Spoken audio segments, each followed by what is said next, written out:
looks like we are live. Got a water bottle real quick.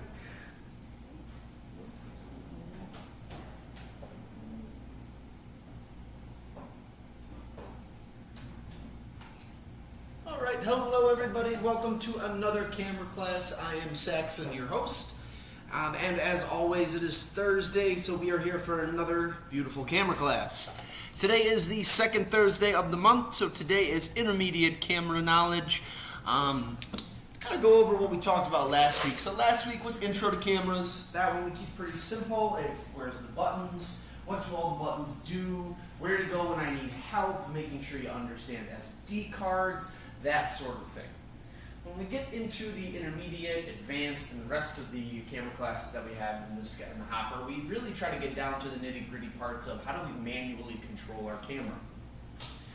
So in this class, we're really getting through that we've graduated from the traditional point and shoot or simplicity of our other camera by starting with automatic settings and getting more and more familiar with that.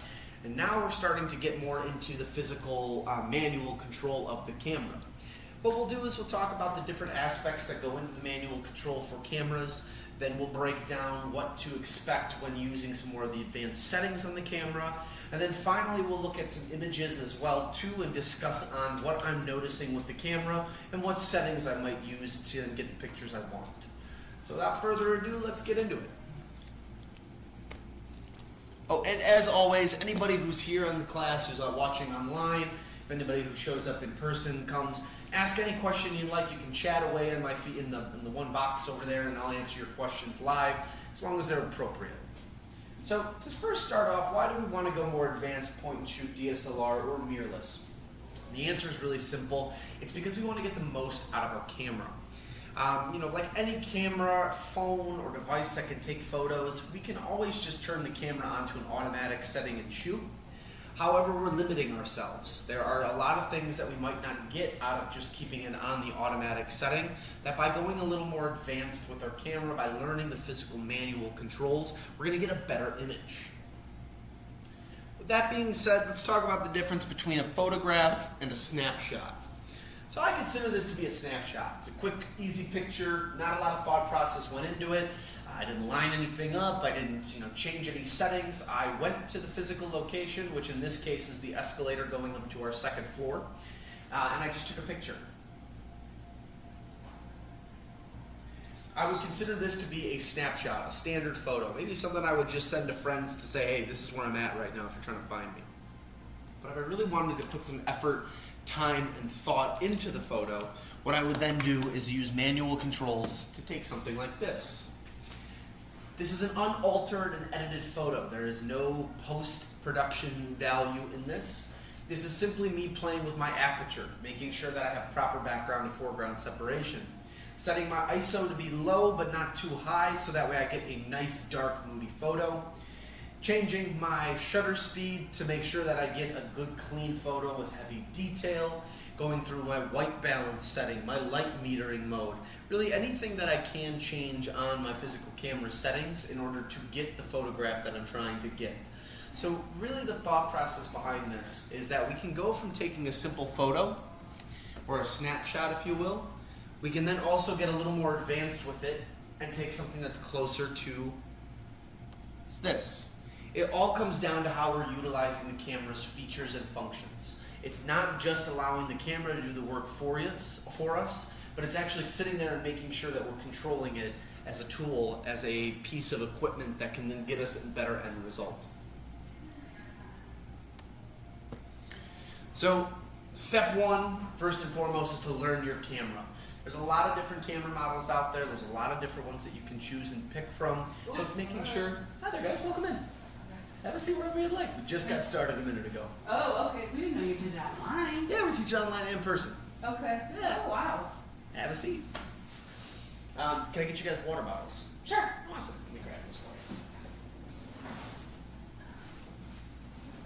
you. Thank you.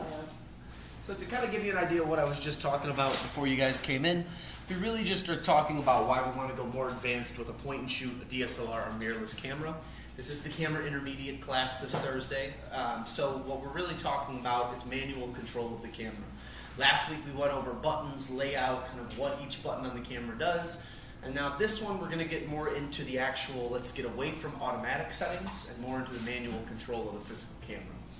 So one of the first things I talk about is the difference between what I call a snapshot and a photograph. Snapshot being a quick, easy picture that you're taking, just something to kind of maybe rattle off or get an idea of. Whereas a photograph goes more into the manual control of the camera, using things like ISO, aperture, shutter, white balance settings, light metering modes. All these types of things can influence and affect the camera and make a cleaner, more dramatic or cinematic type image. And just simple little things like that can change your photo game from something like this to, again, something a little bit more thought out, clear cut, and professional looking. And so that's where we're at right now. So step one, as always, is to learn your camera. Since I posted this picture, there are now probably 5 or 6 more models on each of these sections. You have Canon, Sony, and Nikon, the big 3, but other brands exist out there too, like Leica, Panasonic, Olympus, Fujifilm, the list goes on. There's tons of different cameras. Whatever camera you do buy, just make sure you can get a basic understanding of it. It'll help, especially when you want to make changes in the future and play with the camera's features and functions, rather than just sitting there and trying to Google everything as you're looking. So learn your camera, always step one. Let's talk about the mode dial. Last week when I talked about this, I referred to the mode dial as your gear shift in your car. It's what switches you from park, reverse, neutral, drive. The mode dial on your camera does the same exact thing. So where I recommended we stick with in the very first class was automatic. Auto can be symbolized with green squares, green automatic, it might just say auto. Panasonic, if I'm not mistaken, does IA for intelligent auto. But really all that is we're letting the camera dictate the choices that it makes. All we're doing is pointing and shooting the camera to get the best photo possible. This week though, we're going to try to get into more of the next steps. So I always recommend auto to start. Program auto is the second one I usually tell customers to start with, or people in general.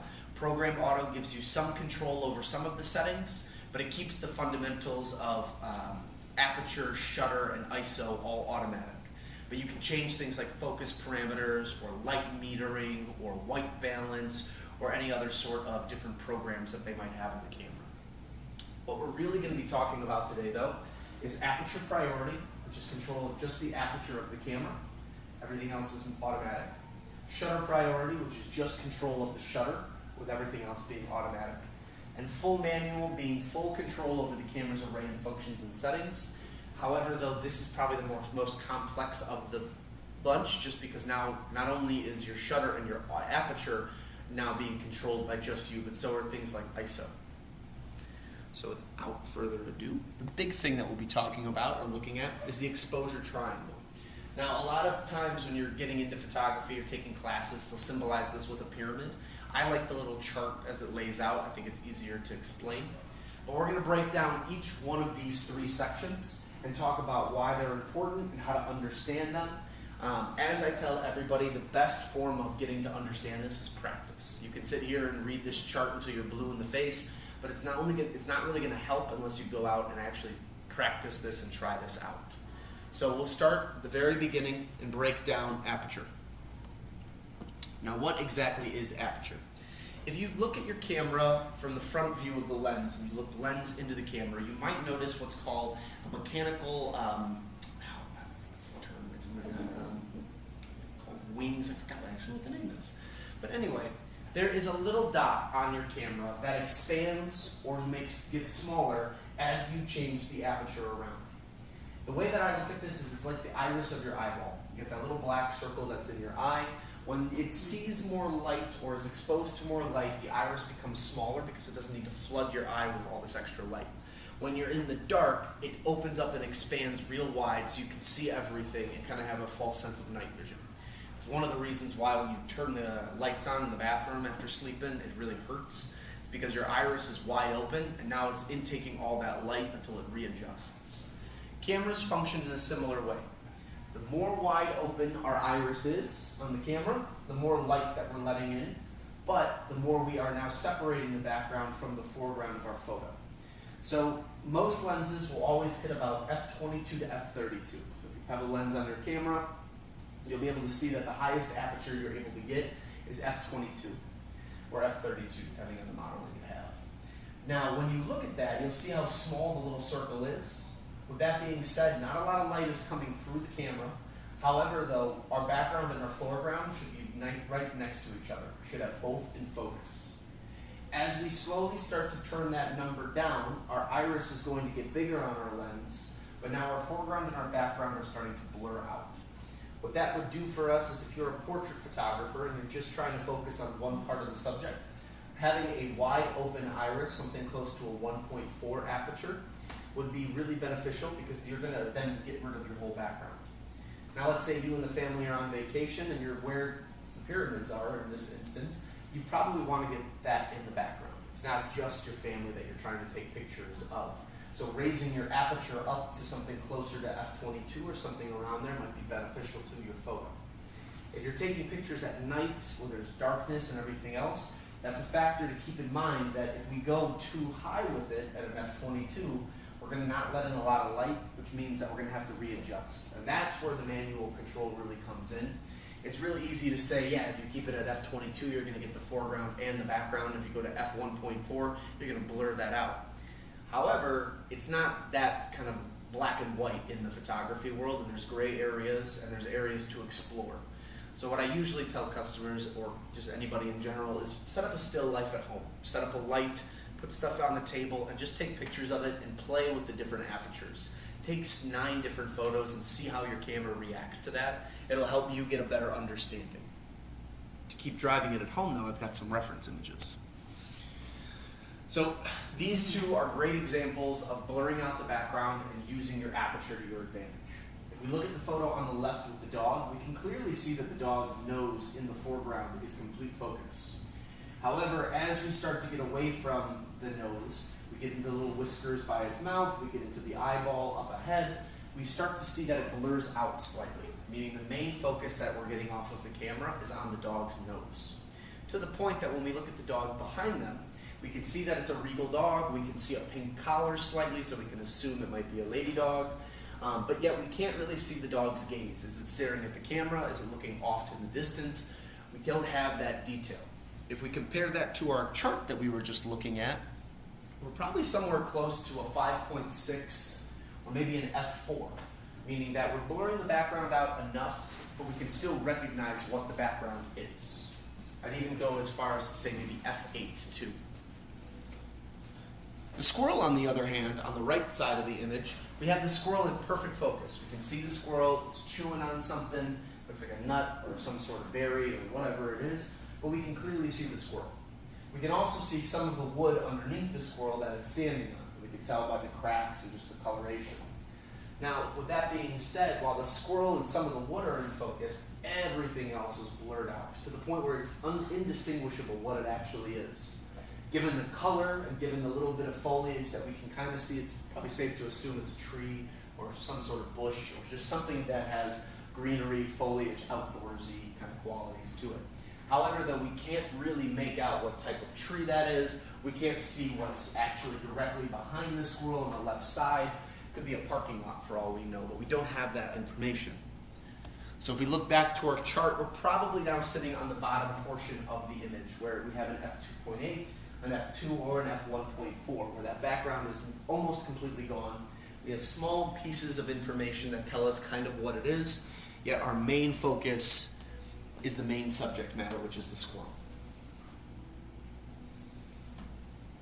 To drive that a little bit more to home, we have a deep and a shallow image. Our deep image, we can already see we have both the background and the foreground present. But like I said earlier, that iris becomes much smaller on our camera, showing more dark spots and deposits on our image because we're not letting as much light in.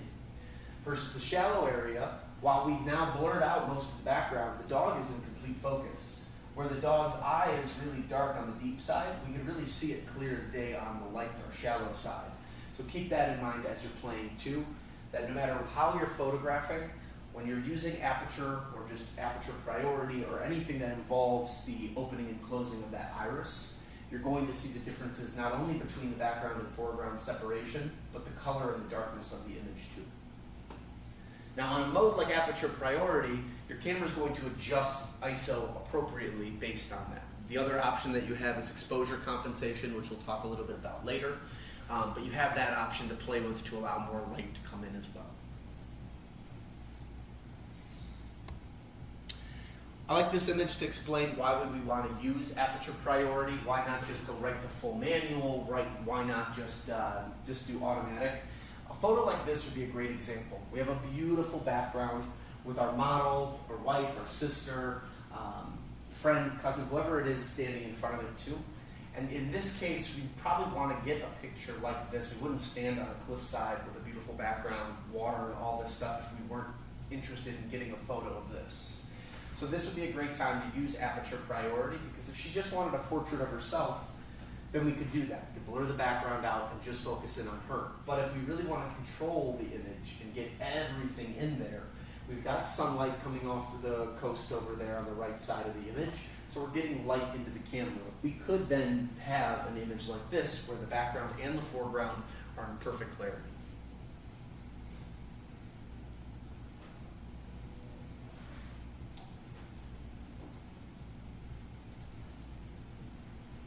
The next thing to talk about is shutter speed. This is the speed at which the shutter is opening and closing. The reason this matters is because movement matters. When it comes to photography, movement is one of the arch enemies of photo, because photo captures a still image. It's not a video, it's not a moving picture. That being said, when it comes to shutter speed, we are trying to dictate how fast our subject or object is moving and how we can best slow the camera down or speed the camera up to get that image in clarity. So for example, we have someone who's running. That's what the symbolism of the little stick figure movement is. At speeds of 1/500th of a second, so let me break that down too. When you see 1 next to the image, that's 1 second.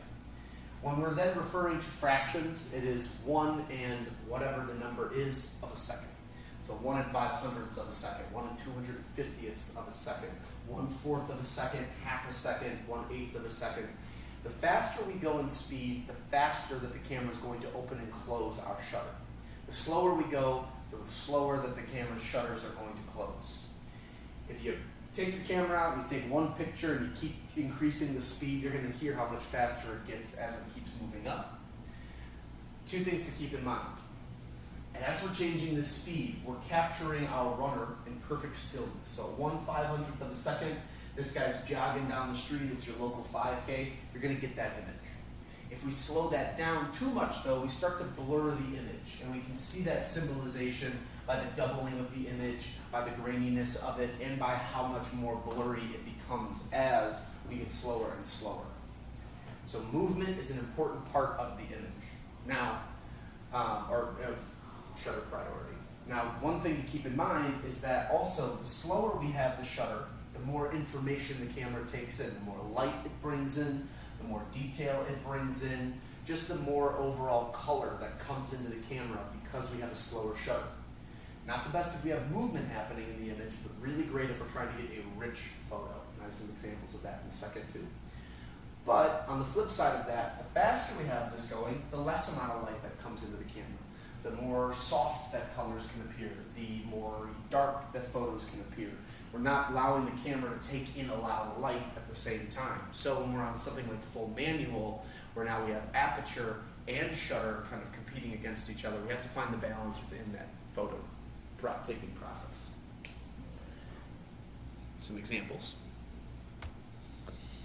If we need to freeze action, especially sports or things that are live action or fast, we should be looking at a shutter speed of around 1/1000th of a second. That's to freeze action. And if that still is coming out blurry, we probably want to go even faster than that. So again, you've got a surfer, they're moving really quick. The water, the whites of the water are the fastest part of this whole image. The reason that that water is white is because it's moving at such a frequency that its molecules then change color. That's why we call it the whites of the water. Now, in this, you can see that we froze most of the white of the water area. However, the main thing that we froze and kept in focus is our surfer. On the flip side of the shutter priority, we can then give senses of motion. So one thing that I always get customers saying is they complain about blurriness sometimes when using shutter priority. However, blurriness isn't always a bad thing. If you look at this hummingbird and how it's floating, you can see that it caught a bird in its beak, or a little fly in its beak. But the color of the bird is fantastic. You got yellow, green, blue, brown, kind of this mustardy deposits of colors all through it, including that orangish red beak. But then you have the wings that are moving so fast that even at a high frequency shutter count or shutter speed, it's still showing blurry. That's okay. It can give a sense of motion. It can still capture the meat and potatoes of what you're trying to get, which in this case is this beautiful colored bird. Even with a little bit of blurriness, it's not going to detract from the image. We talk about the richness of photos and the color. That's where we get long exposure. So the exact opposite side of shutter. So in the first shutter that we were showing, the images of the surfer, the images of the bird, we're talking about fast speeds of at least 1/1000th of a second, 1/2000th of a second, again, depending on how fast our object is moving. But the other flip side of it is long exposure, and that's where you get the color and the detail from an image that you might be looking for. In this case, this is probably taken on a tripod. I would say this is probably open for 10 to 15 seconds that the shutter is being open for. But you can see all the different color in the foliage, the greens, the moss. You can see the dead plants even up on the hillside too. This beautiful pattern of water, how saturated that color is. But the thing that gets me the most is that in a regular picture, you probably wouldn't be able to see through the water at the formations of the rocks. Because this was left open as a long exposure, the water's moving in a pattern that it might keep moving, it might always move in, given how the rock's eroding over time. However, the water's moving in that direction, and there's gaps in between because there's parts where the water moves or goes out of function or out of area. However, that hue of white still exists because of the kind of rapidness or the, let's get the term I'm looking for, kind of unpredictability of the water. So long exposure can be a really fun technique and tool to play with. You'll see pictures of highways where you'll see moving car lines on there. And that's all done with long exposure photography.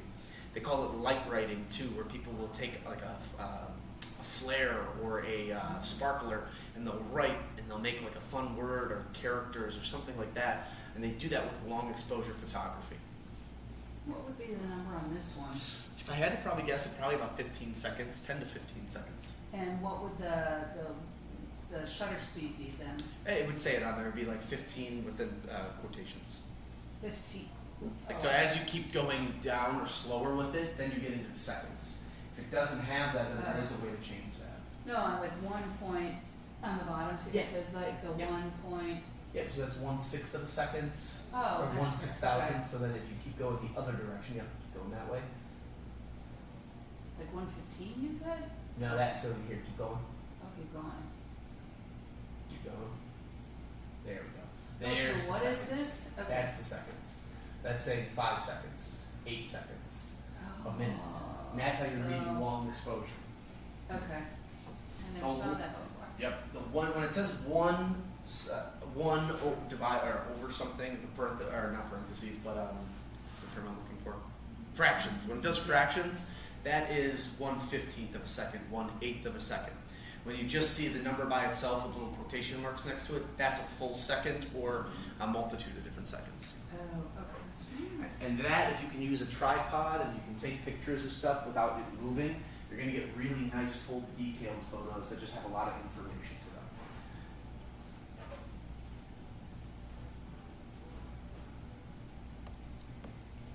Another way to look at shutter speed, again, by going faster with our shutter speed, we are freezing motion.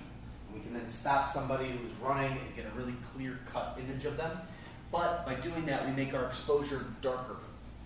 By slowing it down and getting a slower shutter speed on there, we are making the image much brighter.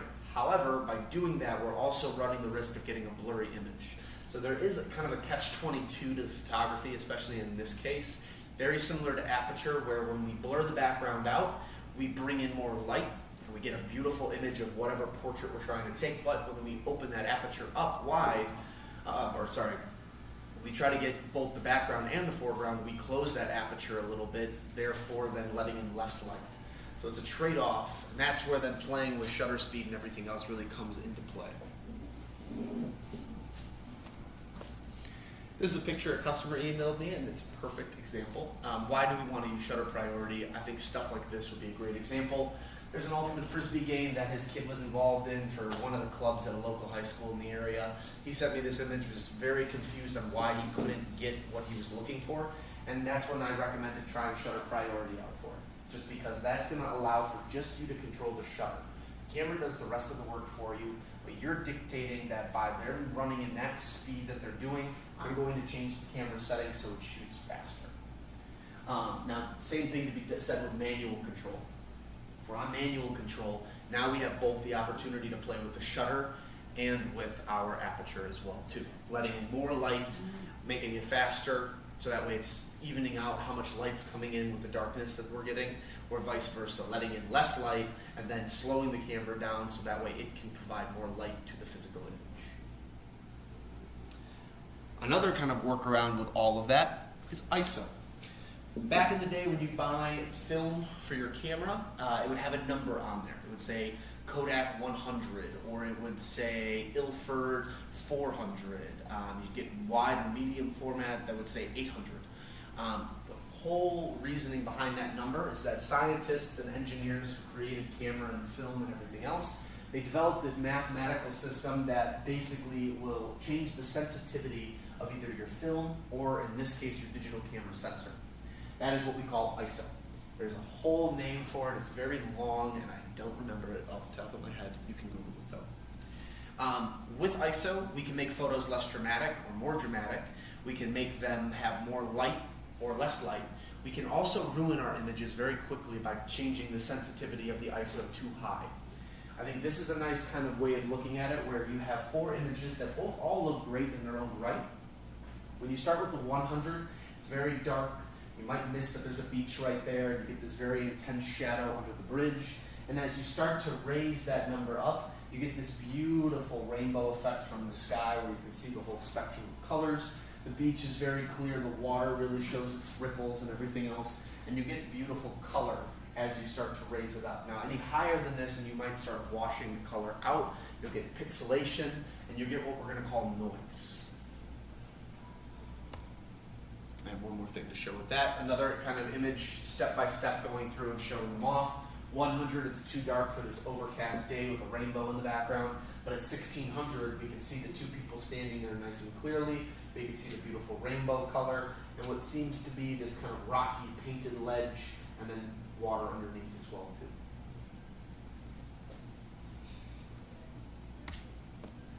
ISO and noise are kind of 2 terms that go hand in hand with each other, and there's no way really around them, unfortunately. As you turn your ISO up, what is kind of pixelation or blurriness turns into what we call noisy images. And this happens when there's too much light for the ISO that you have. In this case, we have what I think is the Empire, I don't think it's the Empire State Building. The Empire State of the Chrysler. Yeah. We have one of the buildings that's very well known in New York, photographed by many, many people.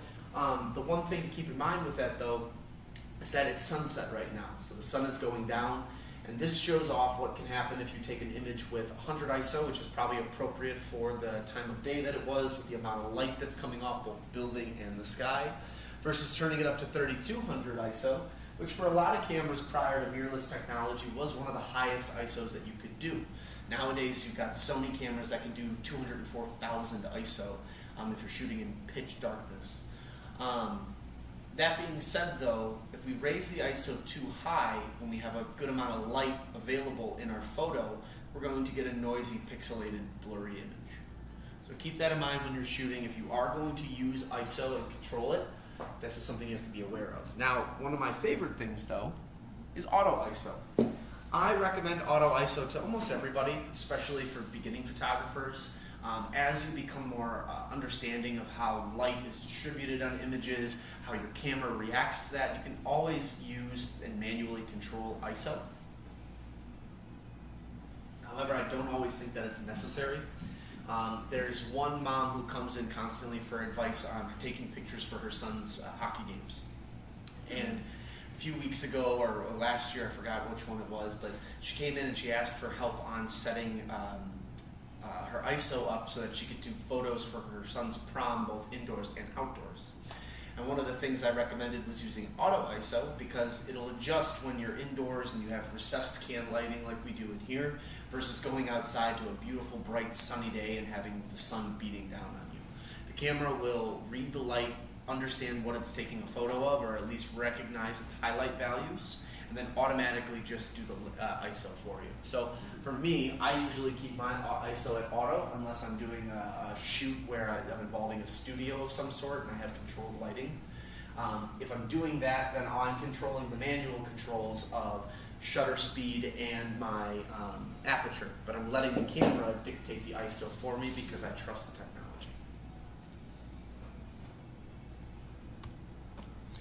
Again, to review everything, I have another little set of images here. Aperture is your controlling of background to foreground separation.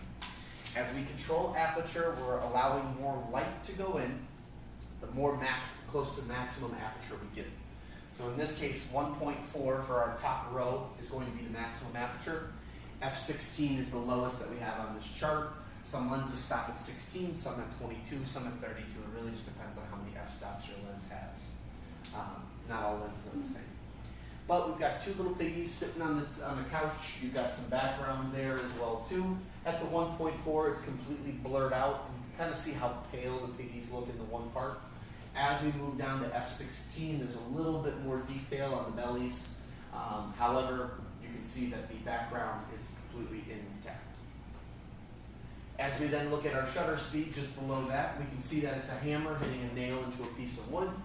At 1,000th of a second, we've frozen the hand as it's swinging the hammer down, and as we lower that speed, we are now getting a more blurry and blurry image. The other thing to keep in mind, though, is that the image gets darker and darker as we slow down. That being said, because by slowing the camera down, we are bringing in more light into the camera. By keeping it at a higher speed, we are then losing light and kind of washing it out.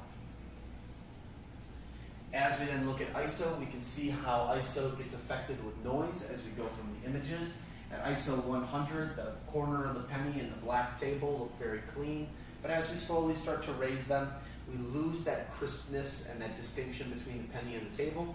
We also start to get more noise between the two as well.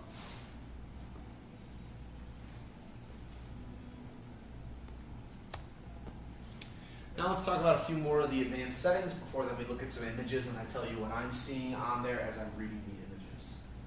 Exposure meter. So we talked about ISO being the control of sensitivity of lights that the camera sensor is picking up. The exposure meter is similar. It deals with light, but what it deals with is the overall exposure of the image. The way you look at it is that if you change your exposure and you jack it up one way or lower it the other way, you're going to make the image darker or lighter. Positive numbers on our exposure meter typically will raise the exposure, making the image brighter. So if you've set all your settings on there, you're not using automatic ISO, but even if you are using auto ISO, now you're still getting too dark or too light of images. That's where then exposure meter would come in and help. It would help lower or make brighter the entire image as a whole. Negative numbers will lower the exposure, making it darker. You should see a little symbol on your camera that has a plus minus. It's usually a square.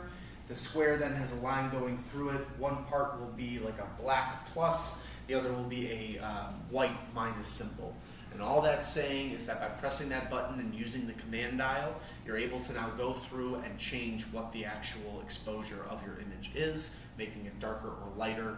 This is especially helpful if you've changed all the settings on your camera, you've done everything to get the control that you want, but it's still not coming out dark or light enough for you.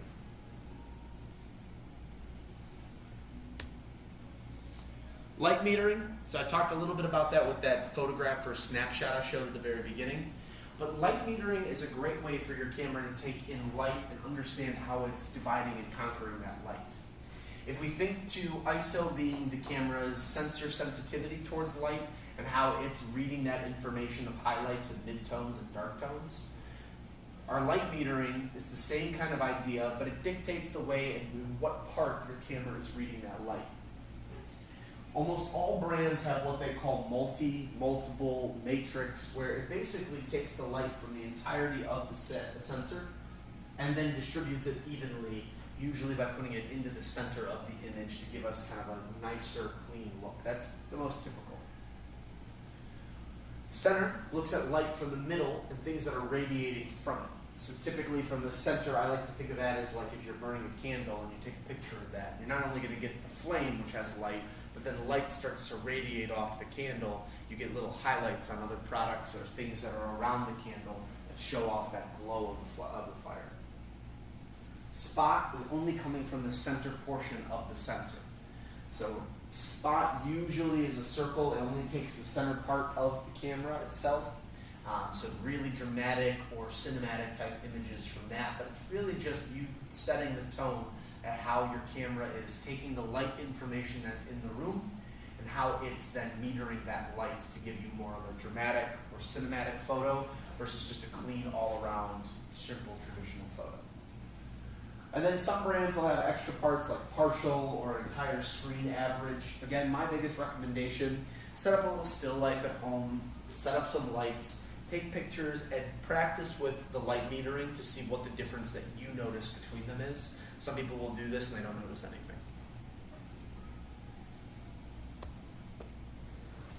White balance presets. I won't read all this out to you because it is a lot, but there are some really cool things with white balance. Now, the way to look at white balance is that it's the tonality of the color white. White is in nearly every color that we look at. It's a color that tints or brings the this color spectrum up or down, makes it warmer or cooler. With that being said, we have different versions of white or white light. That white light can be very blue or it can be very red. The bluer the light is, the colder, the more dead it is. The warmer the light, the more orangey, the more warm it is. When we look at the lights that I have in the room here, they're more of that orange Edison bulb look, so they're more on the side of candescent versus iridescent.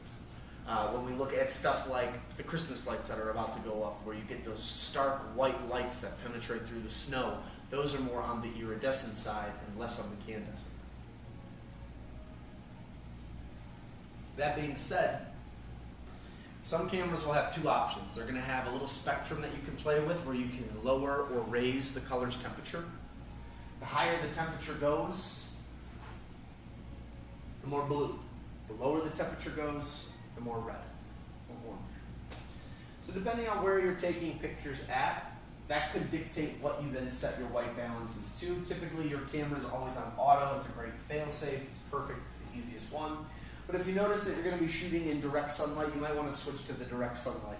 It'll help the white balance that you're shooting, or it'll help the whites in the photo look more balanced, look more true, rather than make them look more processed or, let's say, dead or blue.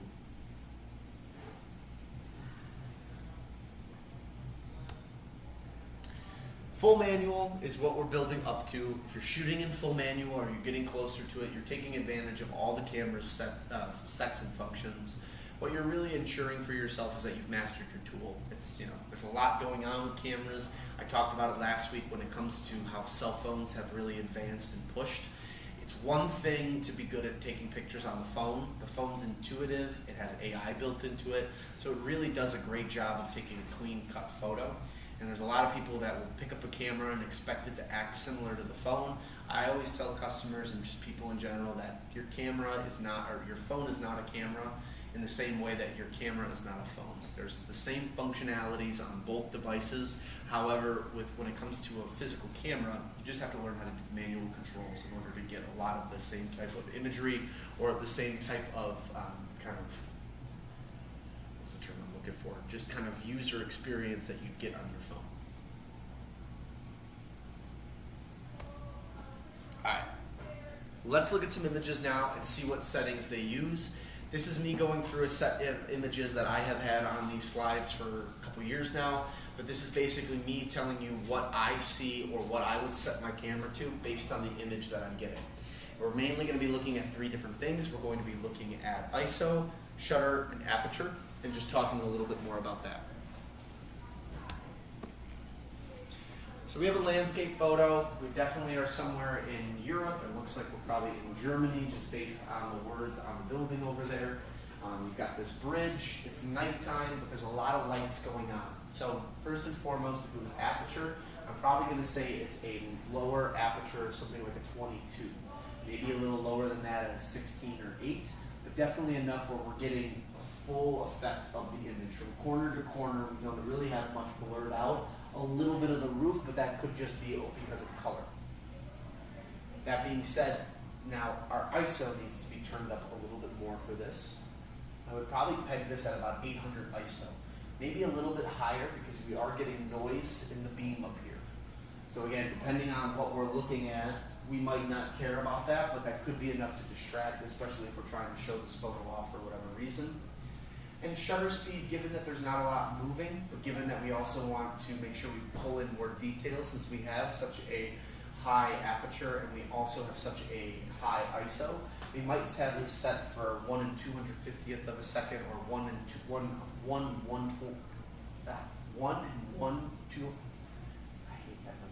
125ths of a second. I hate shutter so much. It's always a tongue twister. Here we have some cherry blossoms. Now we definitely have blurring of the background going on, but this reminds me a lot of the two dogs that we looked at when we were talking about aperture priority. I probably would say this is close to a 5.6, maybe an 8, possibly a 4. Reason being is that we've blurred the background out. However, we haven't blurred it out enough that we can't tell that it's more cherry blossoms. ISO probably doesn't need to be too high with this one, so I would probably put it at 100 just because the sun is coming in this direction. We have shade that then is hitting on some of these blossoms on this side, but we definitely know that sun is coming from the top right corner and then hitting everything that's in its way, casting shadow downwards. That being said too, unless the wind is vigorously blowing and we have lots of movement with these branches, we probably also have the shutter speed at a low number, which then helps with the amount of light that we're bringing in. So I probably would say that this is at about 1 and 125th of a second, maybe 1/60th of a second at the slowest.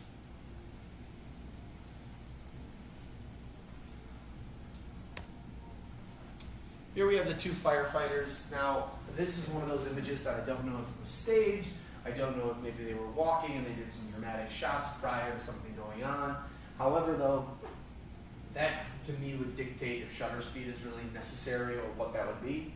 Let's start with aperture, as we do. Aperture is definitely going to be something closer to that 5.6 again, possibly even a little bit lower at 4, just because we can tell that's another fireman just based on some little bits and pieces that we can see compared to this, and his little walkie that he's got over here. However, we can't tell if the fireman's gaze is on the other fellow fireman, if it's on the camera itself, if he's looking that way, if he's looking down, you can't tell. We also don't see an expression on his face. For the most part, he kind of looks ghostly. But he's still there, and we know he's still there, and we can at least recognize bits and pieces. ISO on this one is going to be probably somewhere close to that 400, 600 range, just being that we have this yellow light that's radiating from behind. However, it's not that strong, and it's also coming from behind, so it's casting a shadow slightly, especially on the left side of the first gentleman's face. We do have some shadow that's being casted on top of the helmet, but we do have little bits of rays of light coming in too, and that's what's hitting that PTFD at the very top of this helmet. So I'd say about 600 ISO would be maximum of how high I would go, possibly even a little bit lower to make this look as dramatic as it does. Shutter speed, I think that's where then my question comes into play. If they're not moving, then a slow shutter speed, 1/60th, 1/30th of a second. If they are walking and this person's taking the photo, maybe 1/250th of a second at the highest, or fastest, I should say. This is another one of the weird images that I have. I like the goat one a lot. I can't tell if this is a real goat or a fake goat. And the only reason I say that is because goats are very, I don't want to say vicious, but they will headbutt you. This reminds me a lot of like when you go to the Field Museum or to a natural history museum and they have all the stuffed animals everywhere. That's what I think this is, but I could be wrong. The thing that gets me on this one is the detail on the horns. There's a lot of awesome coloration going on, and the detail from the photograph is fantastic. Before I talk about that, let's look at the aperture on this guy. The background's slightly blurred out, but you can definitely tell that it's snow, shrubbery, some sort of tree that looks like the trunk in the background, branches and whatnot on the floor. So I probably would say this is around that 5.6 again. Now we're looking at the ISO. The ISO is very strong on this one, and the only reason is not very strong on this one. The reason I say that is because when you look at the true dark areas all underneath the goat's chin, you would see normally noise or pixelation, and you really don't. So that leads me to believe that the ISO is low, maybe a 200 or 100, but that there's a higher, that the shutter is a long exposure. That's where the detail that we're getting in this horn is coming from. It's the fact that we're letting the camera be a long exposure, and by doing that, we're getting all this detail and coloration that's coming from the physical horn of this ram. So I probably would say maybe 4 seconds at the slowest for that long speed, if this is a stuffed one, or for that long exposure. If this is a stuffed goat, then probably longer than that, maybe 10 seconds. These are two of my favorites because I think this really shows off shutter. We've been talking about slow shutter speeds, but when we talk about freezing action and really capturing the essence of a photo, we've got a couple different things going on. Aperture on both of these photos is going to be super low or super close to maximum. 1.4, 1.8. That background's almost completely gone. We have some idea of what it is. However, we have nothing that we can truly make out hardcore detail of what tree it is or anything else. Same thing on this one.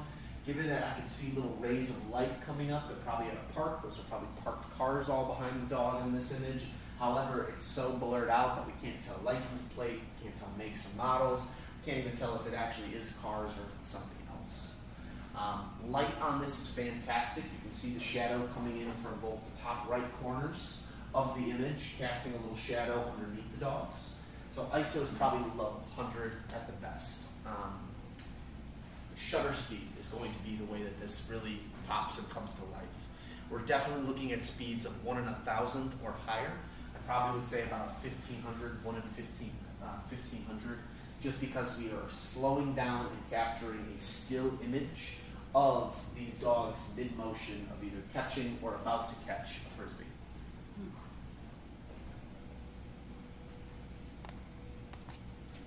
And I believe this is one of the last ones I have. We have a couple more things we'll talk about and we'll call it a day. But now we have the football player jumping into the end zone to score a touchdown. What we can see on this one is that he's evaded a couple tacklers behind him, but we can clearly tell that those are 2 other football players. However, they are blurred out slightly. So aperture on this one's probably going to be somewhere close to f8, maybe a little higher than that, because we're blurring the background out, but we can still clearly tell who those are. We can even tell that that's a number 6 on this guy's jersey. Given that his helmet cuts down, we can't see his eyes, but we can still tell. We can tell that this guy's on the Navy football team. He's got, number 1, he got the ball in his hand, but then 2, you can read it clearly on his helmet. This is definitely a fast play. If you've ever played sports or watched them, you can probably know that if you're running into the end zone, you're going fast, especially if you're avoiding getting tackled. So 1 in 1,000 speed is definitely going to be the most appropriate. Now, given that this is a stadium, you get light that bleeds in from the edges of the dome, depending on where you're at. ISO could be at 100, just given how sharp the actual shadows underneath these people are. So sun is coming in from the top right. But given that we are shooting at such a high speed, I probably would turn the ISO up. So I'm going to say that this ISO is probably closer to a 200, maybe a 400, at the most 800, depending on how fast that shutter speed is going.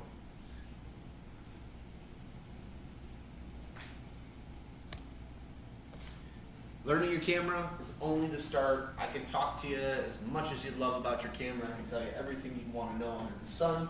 However, you've got to go out and practice it. Anyone can learn how to use it. Anyone can take these classes. If you're not physically going out and taking photos, I don't know really how to help you. I always joke that when I was in college studying photography, one of the things I would do is take my camera to the supermarket with me when I buy groceries. and I would just take pictures of how the boxes were lined up on the shelves. I thought it was fascinating. Any excuse I had to bring my camera with me someplace, I found that excuse. My best accessories that you really don't have to pay for, and you've already bought the camera, is obviously number one, practice. Take classes, be forever student in photography.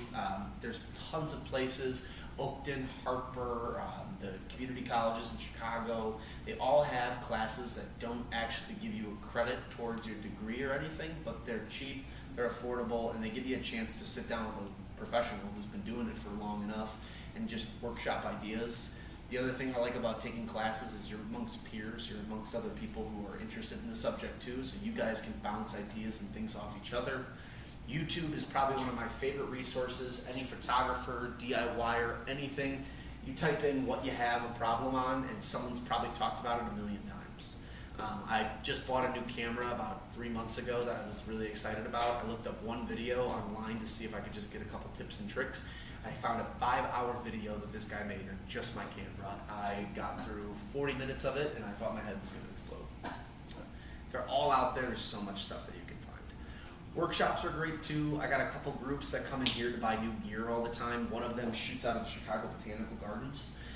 And they actually have a club where they'll take photos with each other, and then whoever gets voted as the best photo of that month, they get put on a little bulletin that gets made and printed. So, again, fun groups that you can join and be a part of. And then travel. If you're going to leave the country, leave the state, even if it's a work trip, bring the camera. Find an excuse. You won't regret it. It is another piece of thing that you got to carry around, but if you do it, I guarantee you'll be very happy that you did. Actual recommended accessories. So if I had to tell you to buy anything, the top 4 are the top things I would get. Buy a bag. You bought and invested all this money into a camera, whether you spent $200, whether you spent $7,000 or $8,000. Buy a bag for it. You're not gonna regret that. An extra battery and an extra memory card, it goes a long way, especially memory cards. They have, as I talk in the first class, it's copper that's on the back or like a brass material. That gets worn out after a period of time, and when that happens and you put your card in, it might not read or recognize it anymore. So the cards are fragile, they're not meant to be perfect and forever. So have a couple extra memory cards on you. Again, not a bad idea, just to be on the safe side. It would suck if you drove all the way out to take photos of some really cool event, and then you find out that your camera has no storage on there. Same thing with the battery. We all forget to charge stuff at night. We all get lazy about it. Keep an extra battery in your bag. If you're going someplace, have both batteries with you. It's a great idea too. Lens cleaning kits, for all that it's worth, do not use your shirt or sweater or boxers. I don't care what don't use it to clean your lens. Buy one of those little microfiber cloths that you see for the glasses. You can find camera cleaning kits out there. It's definitely worth it in the long run. Marry your lenses, date your body. The lenses of your camera are the most valuable portion of the camera. That's what really dictates a clean and good professional photo. The more that you start playing with your photography stuff, invest in good glass, eventually the camera body gets maybe 10 years of use before it then kind of dies out. So keep that in mind. Tripods are a great option, straps. I'm a big fan of camera straps. They give a camera strap inside the box when you buy a camera, but it's usually not padded, it's uncomfortable, it doesn't adjust very well. There are tons of really awesome straps out there that snap on and off, they're easy to use, they're extremely readjustable, they're comfortable, which is the thing that I'm a big fan of, so ones that have padding.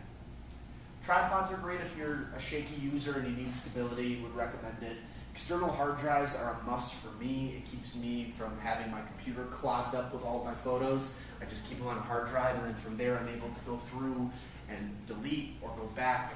I'm very anal with how I have my photos lined up. I go by the year. When I click on the year of the folder, it's by month. When I click on the month of the folder, it then goes event by event that I did during that month with then the date of which I did it. So, for example, in October, I went on my vacation. I went to Australia for 3 weeks. When I go into my folder, I go 2024. When I click on that, I click on October. From there, then I have it categorized by the time I was in Sydney, the time I was in Melbourne, and when I click on that, it then has all the photos in there. So find whatever works for you the best way, but external hard drives are one of my favorites. Filters are great too. Polarizing filter to help cut on bad glare you get from water, metal, or snow. ND filters are kind of a mix between them. They're typically a little more expensive, but that helps you adjust based on how much light is coming into the camera or what type of environment you're shooting in. And when you become more educated on it and you're familiar with your camera product, additional lenses are always a great accessory to look into. That's all I have for you guys. So next week is the third Thursday of the month. So we are going to be doing the advanced camera class. Advanced cameras is photo editing. It's talking about getting into more of a professional setup when it comes to equipment that you can get into. Content creation, like videography, becomes a big part of what we'll talk about next week as well too. And then some basics on how to shoot photos in a more professional way. I always tell people that these were the basic rules I learned when I first got into photography, but all rules are meant to be broken, so don't follow it to a T. Last thing that I always show too is the calendar on this. So on the 21st next week will be my advanced camera class. For anybody who plans on coming to all 4 of the camera classes, remember that the last Thursday is going to be Thanksgiving. So we will be shooting that camera class on the 25th, that Monday, from 5:30 to 7. Yeah, that's really all I got for you. If you want to ask questions, now is a good time to do it. I got 30 minutes still of being in this room, so yeah, whatever What you would got. be because one of my goals is to take pictures of the night sky and stars and depict that. Yeah. What would be the settings for that? What I would first start doing is find artists or photographers, because there's a couple different ways of shooting the sky. I would find videos online of how you want to do it. Some people want a saturated look. Other people are curious about movement and how the stars move in the sky at night. There's a lot of different ways you can do it, but typically you want to do a small form of long exposure. It could just be 10 seconds, could be 8 seconds, something where you're really getting the color to come through from the stars, especially if you're shooting in the city or the suburbs, where there's a lot of light pollution. You want to cut through that as best as you can. Other people will shoot at very fast speeds and then go and edit it on the computer afterwards to then bring out that color and that saturation. So there's a couple different ways. Aperture is going to be a big part of it. You want to make sure you have a nice wide open aperture to bring in as much detail as possible. And then other than that, shutter speed, again, that's up to you. ISO, I probably would say about 800 is the lowest or highest you want to go. Some people will even shoot with lower ISO as well too. Too high a ISO with a wide open shutter for a prolonged period of time will cause it to look a little bit noisy and blurry. But I would watch a couple videos online and just kind of familiarize how people are doing it, so that way you get exactly what you're looking for. Okay. There's some really awesome ones out there I've seen of how to shoot like the Milky Way. Milky Way, and all that's that. one of them I always wanted to be able to do. That one I definitely would say you're not going to get in a place like Chicago or the suburbs, but Yeah. if you go out to rural Wisconsin or Indiana, nothing's around you, you should be able to set that up, especially at like Yeah, 8 o'clock, 9 o'clock time of day. It'd be great. Yeah. Do you have any questions? Nope, because I took one of those classes at Oakton. So yeah, you get it. Yeah, no, they're awesome. I remember when I was. It's always good to refresh, and there's stuff that you miss. Yeah, 100%. And if you don't do it for like a long, I get a lot of people who come in. They'll come to my class every couple months because it's like they get all excited about it. They're like, I just bought this thing. And before they know it, life gets in the way, things happen. And they're like, I haven't touched it in a month. Can you show me the basics again? I'm like, of course. So it happens. Another question is I have the lenses that I got with this. Because I like taking pictures like nature, and I'll see a bird really far away. Yeah. This camera lens only is, I don't even remember it at the top of my head, but it doesn't bring it in. 100%. My camera before, I could like zoom in and I was next to them. Yeah. It could be so far away. And how can I still do that with the lens I have? Is that an after production? After production, you can always edit and crop in. However, you have a crop sensor camera, so you can't crop in too much because it'll start to get blurry or pixelated. It really comes down to the glass. It's getting a lens that has more reach for it. And You probably have, because if it was a kit, they come with 2 lenses. yes. So 18 to 55 and then 55 to 210. Is what That's you right. got. Yep. So that 210 is good. It'll have nice reach, but you're probably looking at something close to like a 400 millimeter lens or 300 millimeter. Yes. they're not, you can go crazy expensive with them, but you can get something middle of the road. Being honest, they'll probably cost about as much as the kit did. Camera. Yeah. It just seemed that, and I was like, oops, because I But- didn't realize my last camera had such range, It had bigger and I'm zoom. like. Was it an anyway. all-in-one camera that you had? Yeah, the Yeah. Canon, Yep. I and remember that one had a killer lens. I Yeah. could just get, it's at, you could just bring it. My camera? Yeah, Oh, because I wanted to take the strap off because it has a really great strap. yeah. Um, Yeah, you can look. What I would probably recommend is bring the camera body in, whether it's myself or somebody who works down in the department too. We can always put another lens on your body so you can Okay. really get a feel for what the zoom is. I like to do it where I'll set somebody up by the camera section and then we'll point towards like the candy store or the cave over here. You can really zoom and see the detail, but I think that a 400mm lens should be on the radar. or, okay. Yeah, especially for getting up close and personal with those types of things. Mm-hmm. The nice thing too is that if you, for whatever reason, feel like the 400 isn't enough, there are a set list of lenses that Canon makes that can fit a teleconverter adapter, which then Oh, clips yeah. onto the lens. It'll make it a little beefier. I mean, obviously you're looking at a big lens already. Right. However, it will give you 2 times that zoom. So if it's a 28 to 400, let's say, now you've got a 28 times. Well, that 2. was the other question. I was wondering if they had something that would magnify it, is that what you're talking about? That's basically, yeah, but you have to have certain lenses for it. They call it a teleconverter. Oh, So not every probably I lens will don't work. have those. No, unfortunately, Okay. the kit lenses, no. Because the way that the teleconverter works is basically it latches onto to the camera body first, but then on the end part it has a male piece that then protrudes outwards. The That you other can- lenses then clip and then snap right onto place. If you just throw another, like your lens on there, it just won't. It won't fit together. connect. No. Because yeah. They definitely make aftermarket stuff, third-party stuff. It's usually not recommended because it could distort your image slightly. Right. That's why those teleconverters exist, because they will not distort your image or not lead it to where it looks kind of funky. Hmm. So, I had one more question. Where did I put my list of questions?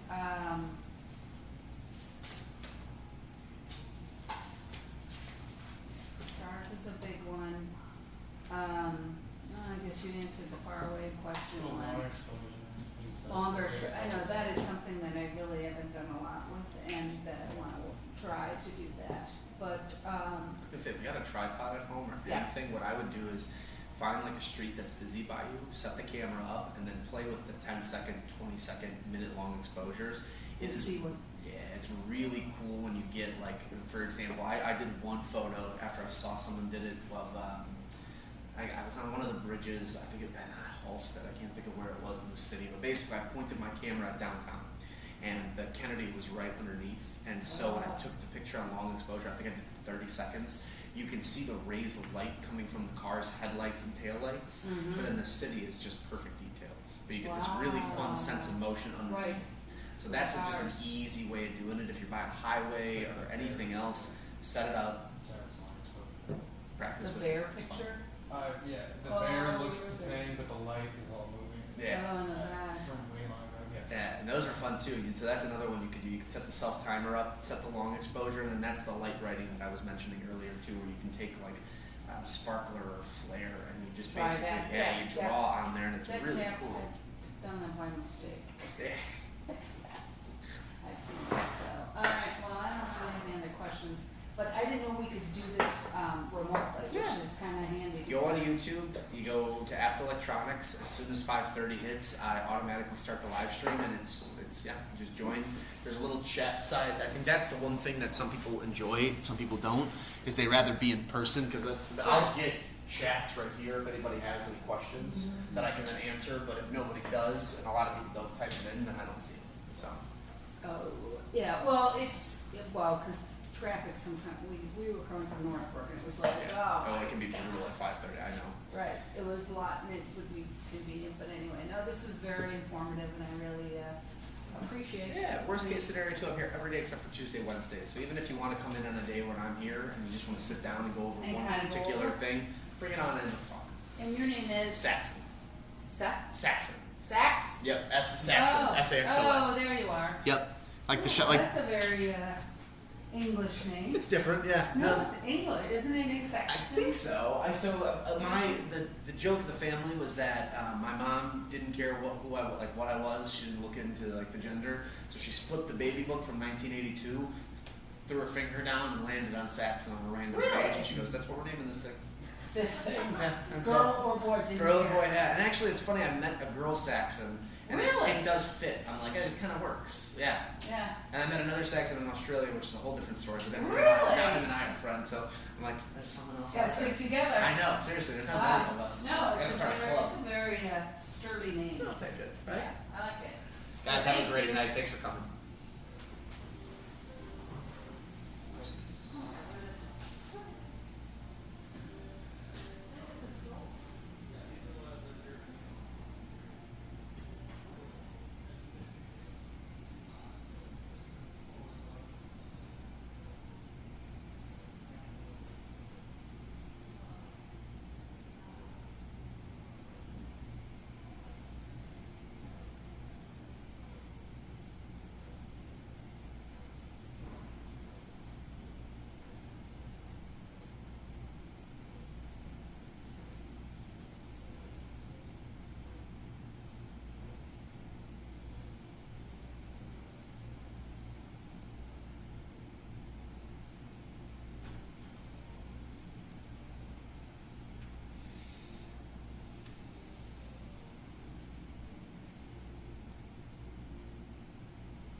All right, everybody. It is 6:37. I don't see anybody really chime in with any questions, comments, or concerns for me. So I think I'll end the class on that note. As always, thank you all for joining. You sit down here. Thank you all for joining. Again, we teach this camera class every Thursday, this month being that it is Thanksgiving. It'll be a little bit goofy, so we will have class the Monday beforehand, so that should be the 25th. I'll remind everybody next week, though, during advanced cameras, so that way you can get and be ready for that. But yeah, thanks everybody for joining. As always, take care, keep shooting, have fun, and I will see